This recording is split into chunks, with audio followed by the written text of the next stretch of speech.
मंडळी नमस्कार. जय महाराष्ट्र. महाराष्ट्राच्या नव्हे तर देशाच्या राजकारणातून अतिशय महत्त्वाची घडामोड.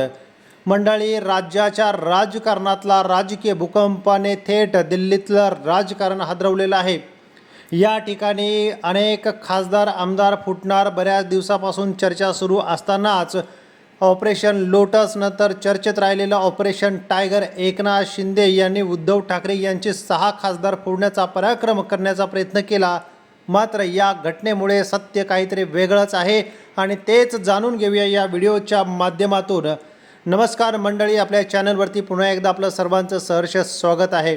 महाराष्ट्रामधून निवडून आलेले आमदार खासदार यांना नक्की झाले तरी काय? जनतेपुढे जाताना आपण किती इमानदार आहोत आणि जनतेसाठी कशा पद्धतीने काम करतोय हे दाखवून मतदान घेतले. मात्र आज तेच आमदार फुटून पैशासाठी तर कोणी दबावापुढे झुकून इतर पक्षामध्ये जात आहेत. ज्या पक्षाच्या नावावरती मतदान मागितलं त्या मतदारांचा अपमान आणि लोकशाहीचा गळा घोटण्याचं काम याच नेत्यांकडून वारंवार होताना दिसतंय. तर भारतीय जनता पक्षाला उद्धव ठाकरे यांच्या खासदारांची काय आवश्यकता पडली? उद्धव ठाकरे यांचे आमदार खासदार भारतीय जनता पक्षाला काय गरज आहे असा प्रश्न आता उपस्थित राहू लागलेला आहे. खरं बघता तर भारतीय जनता पक्ष एकनाथ शिंदे यांची शिवसेना सत्तेमध्ये मेजॉरिटीमध्ये आहे. बहुमताचा आकडा असून सुद्धा ठाकरेंच्या आमदार आणि खासदार फोडण्यामध्ये भारतीय जनता पक्ष आणि एकनाथ शिंदे यांना का इतका रस आहे असा प्रश्न सर्वसामान्य जनतेला पडलेला आहे. सर्वसामान्य जनतेचे प्रश्न शेतकऱ्यांची कर्जमाफी असेल, इतरांच्या नोकऱ्या असतील आणि नोकरीमध्ये न वाढलेली पगारवाढ, यामुळे सगळे काही इंधन दरवाढीचा फटकाही सर्वसामान्याला बसत असताना फोडाफोडीच्या राजकारणात मात्र हे राजकारणी मग्रूर झाल्याचं दिसून येत आहे.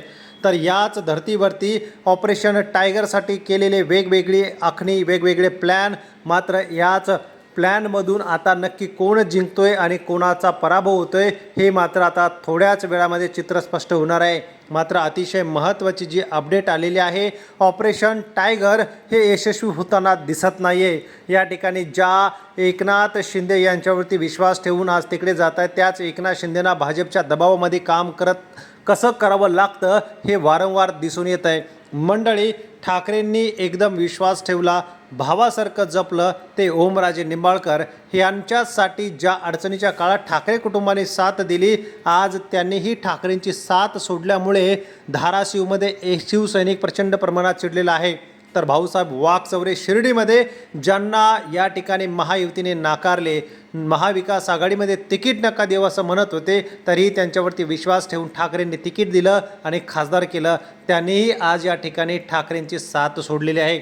अशा अनेक ज्या नेत्यांना कोणी विचारत नव्हतं, त्याचबरोबर ती परभणीचे खासदार संजय जाधव, मी फुटणार नाही, मी जाणार नाही, मी वारकरी, मी पांडुरंगाचा भक्त, मी वारीमध्ये जाणारा, पायी चालत जाणारा, दिंडीमध्ये चालणारा, अशा वेगवेगळ्या या ठिकाणी गोष्टी सांगणारे आज संजय जाधव म्हणजेच बंडू जाधव यांनी सुद्धा ठाकरेंची साथ सोडलेली आहे. मात्र परभणीचा इतिहास बघता जो सोडून गेला तो पुन्हा निवडून आलाच नाही, ही मात्र तेवढं सत्य आहे. या ठिकाणी ठाकरेंना हरवण्यासाठी, एकट्या मातोश्रीला पाडण्यासाठी जे काही चक्रव्यूह रचले जात आहेत, यावरून ठाकरेंची मात्र सत्व परीक्षा सुरू आहे. मात्र ओमराजे यांच्यावरती शिवसैनिकांचा वाढलेला प्रचंड दबाव, यामुळे त्यांनी त्या कागदावरती सही केलीच नाही असं सूत्रांकडून कळतंय. मात्र जर असं झालं तर ऑपरेशन टायगर हे यशस्वी होताना दिसणार नाही. या ठिकाणी भारतीय जनता पक्ष आणि एकनाथ शिंदे मिळून सर्व काही गोष्ट करत आहेत. खरी शिवसेनेचा निकाल तोही लागत नाही.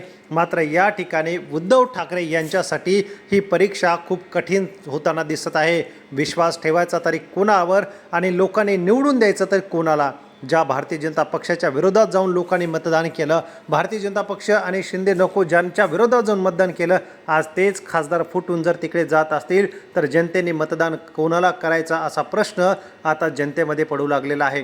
सर्वसामान्यांचे प्रश्न ऐरणीवर आहेत. मात्र आमदार खासदार फोडाफोडीच्या राजकारणात हे सत्ताधारी मग्रूर आहेत अशी टीकाही होऊ लागलेली आहे.